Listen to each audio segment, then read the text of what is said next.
We're running just a little, not too far behind. There were still some people coming in, but we're going to get it started. I'm Ramsey Flynn. I work here at BCTC, one of the employees, and also on the ASAP board. And we've been working on this event for 9 months, the whole series. So there's another one to come, dangerous social media, and it's in November. Then January's bullying and school violence. But anyway, this is Melissa Stoker, and I'm going to let her talk a little bit about the ASAP, what it's doing, everybody that's on the ASAP board that's involved. And then Brian Thomas, the county attorney, is going to talk about a little bit what's going on in Clark County with the drug issue. Hello, I'll keep it brief. Just ASAP is the Agency for Substance Abuse Policy, and we've been around since 2000, and we're about prevention, education, and treatment. And I look out in here and I see a lot of ASAP board members out here, and I appreciate you coming. We know that this is a community effort, and we're very thankful. We're thankful for our sponsors. It's amazing the people that have come together so that we can bring this to you. But this kind of started as well, actually, Ramsey started it. He went to a leadership class, a Central Kentucky leadership class, and Officer Purdy back there gave the presentation, and he came back, and we were just amazed. So we knew we wanted to bring this to Clark County and to let you be informed about what's going on with the lingo and the trends. And from there, it kind of snowballed that, this is the first of a 3-part series with social media and bullying. So we know that all 3 of those issues are related. So we're here tonight, and hopefully it's not too hot, but it's not raining, so we're in between hurricanes, so we're happy about that. So to get us started here, I'm going to let our county attorney, Brian Thomas, say a few words about where we are in Clark County and everything that's going on. Thank you. Thank you all for having us here tonight. My name is Brian Thomas, and I'm serve as the county attorney. One of the things that is a misnomer for our county attorney's office is that they think that our goal is just to prosecute and put people in jail. And folks, that's not what it's about. Our job is to see that justice is done. And in fact, there's a case that says that that is what we are supposed to do. And so that is what we have taken as what as kind of our marching orders in our office. Now, we don't have a theft problem in Clark County. We don't have an assault problem. We don't have a violence problem. We do have a drug problem. And that drug problem is something that, we all say, well, why is someone doing what they're doing? We've got a bunch of addicts. Why are they doing that? But the reality is, folks, is that if we just talk about the drug epidemic as a drug epidemic and that we're just giving people drugs or that they're out there selling them, the reality is that there's something that's deeper than that. A lot of these people suffer from mental health issues. A lot of people suffer from medical problems, medical issues. And this is a way for them to cope. A lot of people have been sexually abused in the past, physically abused in the past, neglected in the past. And the fact is that they use these drugs as an opportunity to try to cover the past pain, to try to hide and mask what it is. We can paint a sinking ship, but all it's going to do is look good going down. And so what we're trying to do is we're trying to take the opportunity to help people from the inside so that they can heal, so that's the way we're going to plan on doing our attacking our drugs. People, listen, we've tried putting people in jail. It's a great detox. Frank runs the greatest detox center in Clark County, but that's exactly what it is. It's a detox center. And what we're trying to do is we're trying to expand the opportunities that are available for individuals who are defendants, individuals who are families, to help them recover. And so, this hidden in plain sight is, there are so many drug opportunities for our individuals, and Trooper Purdy is going to talk to you about that. We have marijuana, we have meth, we have heroin, we have fentanyl. I mean, we have individuals we now have wax. I think, are you going to talk about that, Trooper Purdy?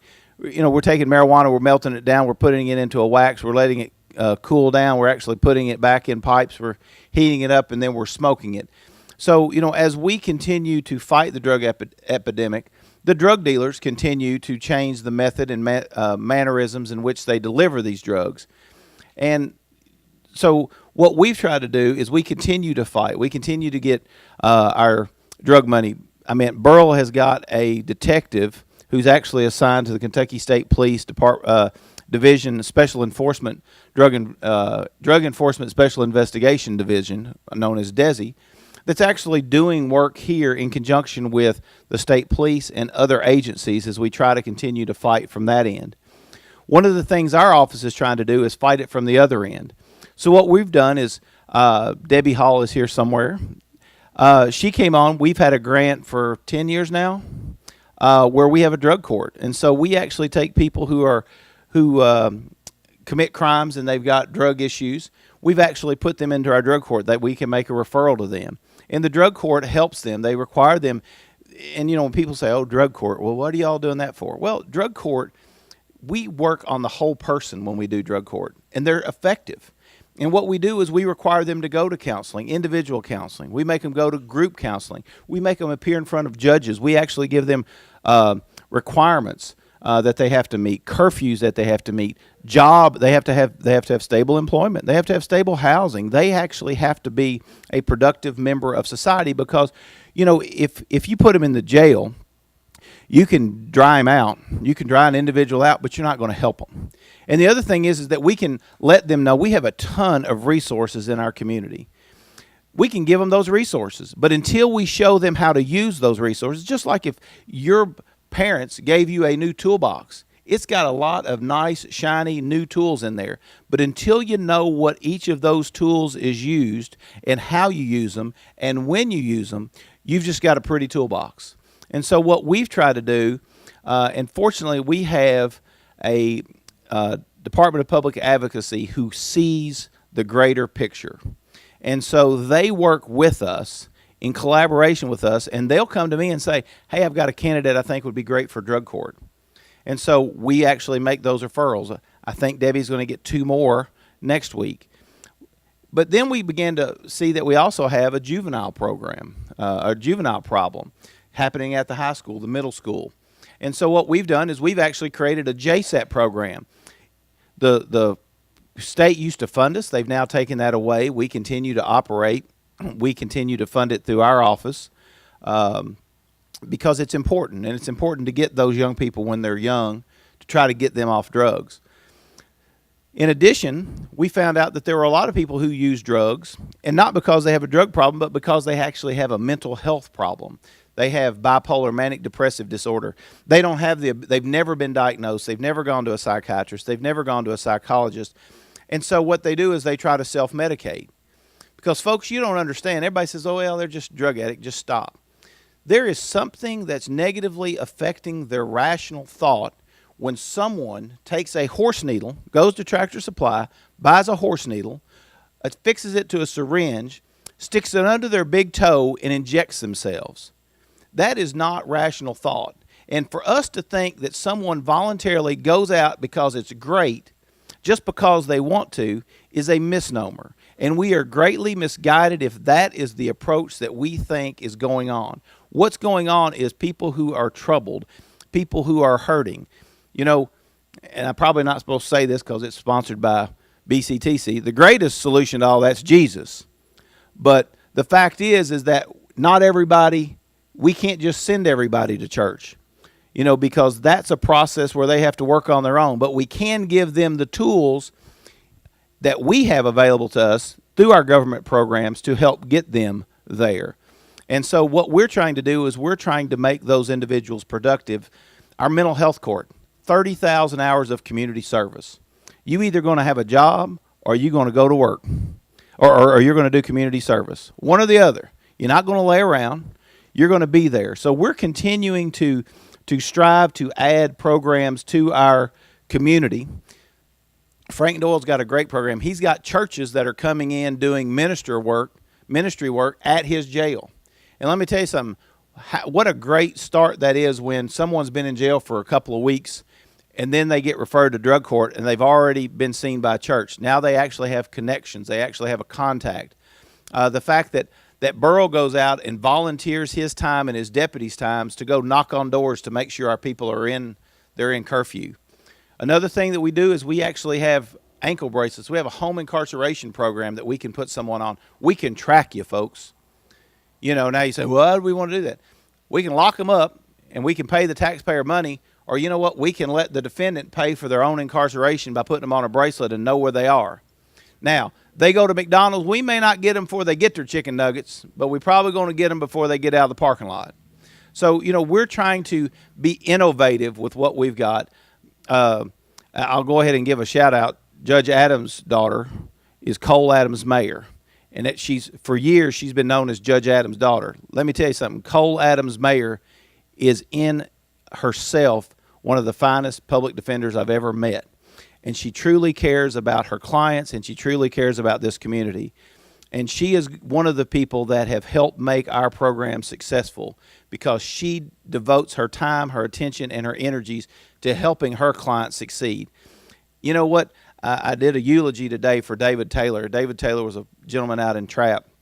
And he always said, we're very quick in our community to talk about somebody. We're very quick in our community to criticize someone's shortcomings. We're pretty quick to go ahead and judge them based upon what we know. And we side in the political realm, we side with one person or we side with the other. But the reality is, don't point your finger and talk about somebody else. David Taylor said it before you talk about somebody, go talk to that person. And once you find out about that person, you probably ain't got nothing that you want to talk about. And so, folks, we have to take the stigma away from drug use and abuse. They're not second-class citizens. They're not individuals who don't deserve our time and our attention. They're somebody's son, daughter, brother, sister, parent, sibling. They're somebody. And we have, as a community, if we really want to think outside the box, we can continue to label them. We can continue to ostracize them. We can continue to say, you know what, you're not welcome in our restaurants. You're not welcome in our churches. You're not welcome in our programs. And that's going to do nothing to fix the drug problem. If we say, we're here, we understand, and we're willing to devote our time, our attention, and our energies to helping you, I think that we as a community are going to continue to see improvement. Listen, you can read all the statistical garbage that you see about drug overdoses in Clark County rising. You know what? Don't believe all the stats that they're given, because Clark County gets labeled for drug overdoses that happen in every county around us that result in somebody coming to our hospital. So if you're an overdose in your Powell County and you get put in an ambulance and you die on the way to Clark County and you make it to the hospital and you're dead, that's an overdose in Clark County. If you're in Wolfe County, if you're in Montgomery County and got transported over, wherever you are, when the coroner has to declare you dead, that's an overdose that's attributed to our county. Is that not right, Sheriff? And so you get these statistics, oh, our drugs are up. Folks, everybody else's drugs are up. Ours are holding steady, if not going down, because we've got innovative programs and innovative leaders. Henry Branham, Mayor Bertner, they all want to work together to make this a better place. And so while we continue to fight fentanyl and heroin, folks, keep your eyes out, look, and just treat these people with respect, because there's nothing that they hate more than thinking that they're achieving something, they're making progress, and then they go out and they're ostracized, they're called names, you're nothing but a drug addict. No, they're not. They're somebody's son. They're somebody's daughter. You know what? Treat them, imagine, if you will, that it's your son or your daughter that has that problem. How would you like for them to be? Because most of these people are good at heart. They've had a hard time, a hard way to go, a bad experience, or they have some type of mental health issue. So I just would encourage us as a community to continue to come together. We're the fourth richest community in the entire state. We have the fourth largest amount of wealth of all the counties in the state. So we should be able to fund some of the programs that we need to get behind Debbie, to get behind Betty Bryant, to get behind our churches, to get behind art and Celebrate Recovery. And, we're doing Casey's Law now, folks. We're doing Casey's Law. We desperately need funding for Casey's Law. We've done 5 Casey's Laws in the last week, Brenda. 5 Casey's Law in the last week. But the problem is that it's nothing to file. But by the time we do a doctor's evaluation, a psychiatrist's evaluation, we do the sheriff's fee, we actually hire an attorney, we actually do the transport to the facility. It's costing about $200 or $300 for these individuals, and some of them don't have it. we've been really fortunate. We are able to find long-term rehabs that don't cost us anything. We sent one guy to Knott County last Wednesday. So we're continuing to use Casey's Law as an opportunity. If your kid has not been adjudicated a defendant in some case, we're using that. The other thing that we're using in conjunction with Frank Doyle in the jail is we're offering a jail or rehab program. So if your loved one has stolen from you and they said, I'm not going, and you just don't know if Casey Law works, we take these charges and we offer them 1 year in jail, or in the alternative, they can do 1 year in rehab. And let me tell you something, that's a pretty sweet incentive. You can either spend 12 months with Frank Doyle. I mean, about 30 minutes is all Burl can handle. But you can actually end up spending 12 months in jail, or you can do an inpatient rehab. And so that has been very successful, and it achieves our purpose, which is to help these individuals get help. So with that, I think I've used my 5 minutes. So thanks. Well, you don't talk much anyway. All right. Now it's time for the main attraction. You can look around. Trooper Robert Purdy is here. I got to see his presentation, Leadership Central Kentucky. When I was in that back in the spring, graduated in the spring, it was only 30 minutes, but we wanted to see the rest of it. So he's got everything up here with him tonight, and I'm going to turn it over to him. Anyways, he mentioned my name is Robert Purdy. I apologize. I'm going to try to stay back here. And I'm not going to be your typical police officer, trooper speaking. I want to cover some things. I want to talk about a lot of things because unfortunately over the last 13 years in law enforcement, man, my heart has been broken multiple times because of the things I've had to go and things I've had to see. And I've been on the road. I've knocked on front doors. I've had to tell moms and dads that, hey, sir, ma'am, your son or your daughter isn't coming home. And you talk about a heartbreaking thing to do that and hear the pain and see the tears and just the grief that goes along with it. And it's horrible. And I want to do something about it. And in fact, if I can teach this class, I've taught this class hundreds of times. And if I can do it, and if we can save one person, I think it's worth it. And I just want to share some things with you tonight that are I don't know, heavy on my heart. And so I've got this presentation. It's titled Hiding in Plain Sight, if you can see that up there. And the reason I've got it called Hiding in Plain Sight is because, unfortunately, if we are to think of drugs and drug usage and paraphernalia, like maybe what we were seeing when our friends were using in high school, we're going to be missing it. You see, even law enforcement recently, things were being missed because they've changed so much. Drugs have changed so much in the last 5 or 10 years. And we're just going to break down some of these things. The other thing I'm going to tell you is that there's absolutely no way that I can tell you and teach you everything that you need to know about drugs and teenagers and alcohol and teenagers in the next 3 hours we have together. I'm just kidding. It's only going to be like an hour. It's only going to be like an hour. But there's no way that I can teach you that. But what I want to do is just give you a snippet of information and hopefully open your eyes. And when you leave here tonight, you go, man, I didn't know much, right? So show of hands. If you think you're pretty aware in the drug culture, raise your hand. All right, so 50%, that'll work. All right. So let's jump into this. You see, the reason that I've got this presentation, realistically, is to try to keep calls like this from coming in.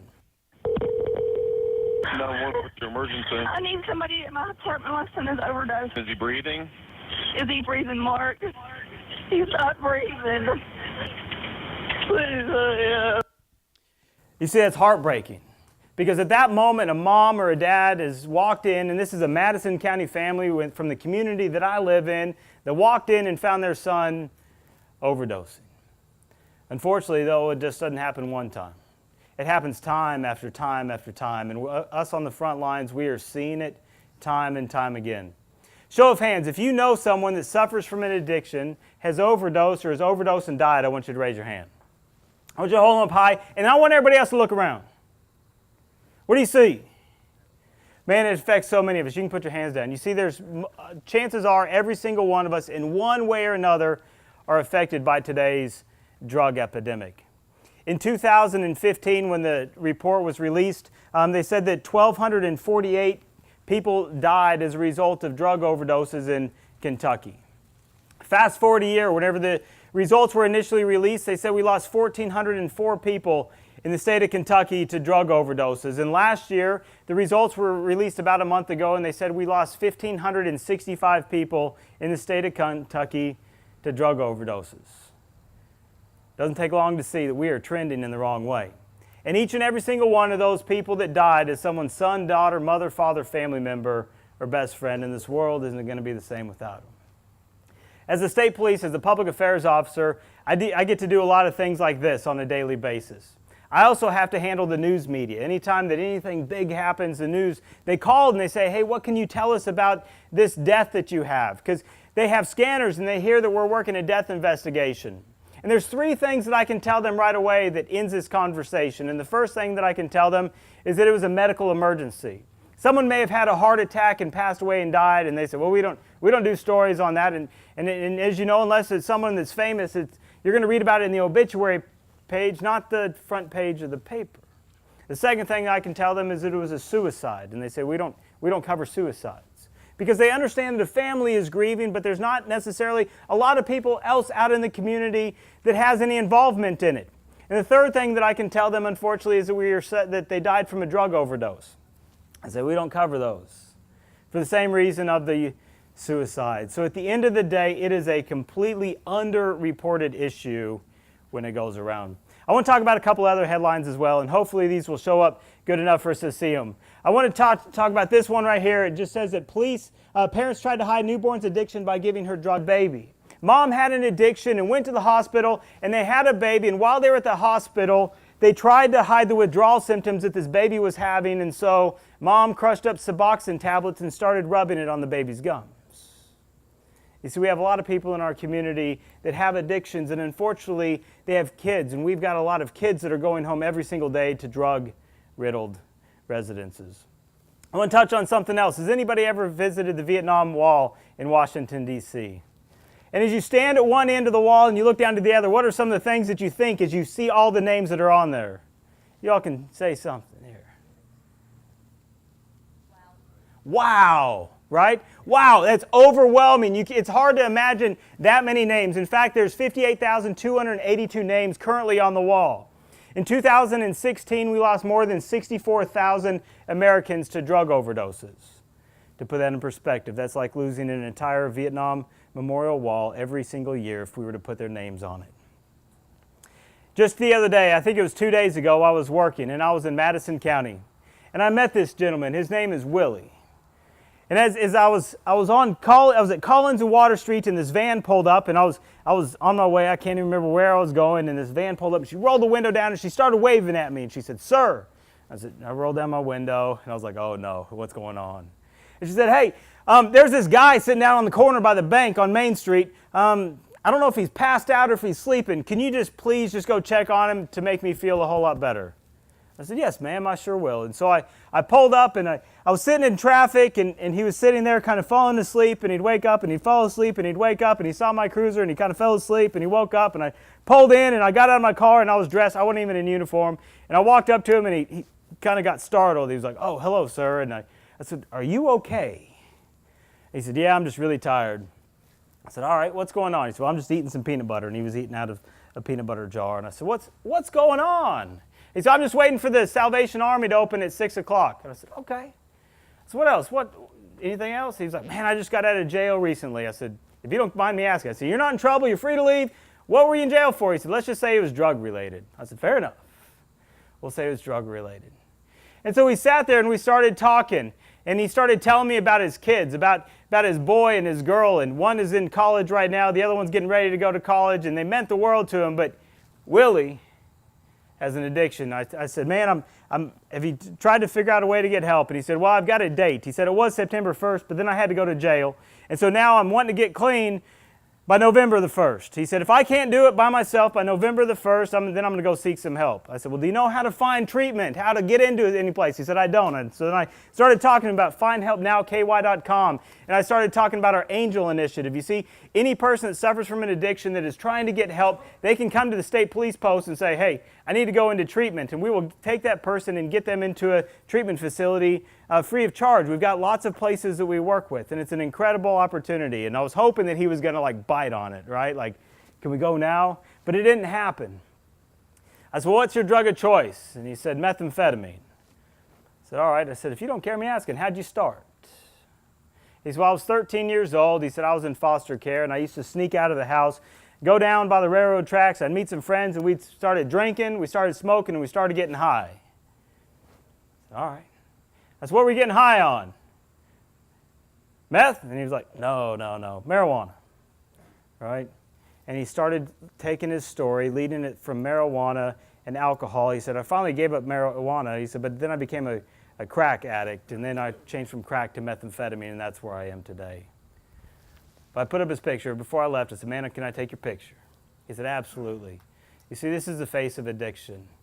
It's someone's dad, it's someone's son, and someone in our community that hopefully we can work together to get the help that they need. And whenever I say that, I also say that as this. If we can help one person from walking down the same path that Willie did, man, we have done our job. This is my daughter. I don't know if you can see it very well. She's really cute. In fact, anytime I ever put up this picture, I always get one common response, and it just goes like this, like, "Aww." So on 1, 2, 3, I want to hear y'all. That always makes me feel so good, right? I took her. She's 5.5 years old now. This is the first time I ever took her hiking. You can't see the picture very well, but I took her solo hiking. And so shortly after I took this picture, my little girl, she looked at me, and she said, Daddy? I said, yes, baby. She said, I pooped. And I was like, oh, no. You see, I forgot the diapers and the wipes half-mile back in the truck, okay? You know, I parked by Halls on the river, and I climbed up that hill all the way down the creek. We're playing in the creek. That's where we are, right? So, like, between here and my house, that's where we're at. I was like, oh, no. And I was like, baby, my bad. I forgot the diapers and the wipes. She said, it's okay. I said, what do you mean it's okay? She said, we can use the rocks.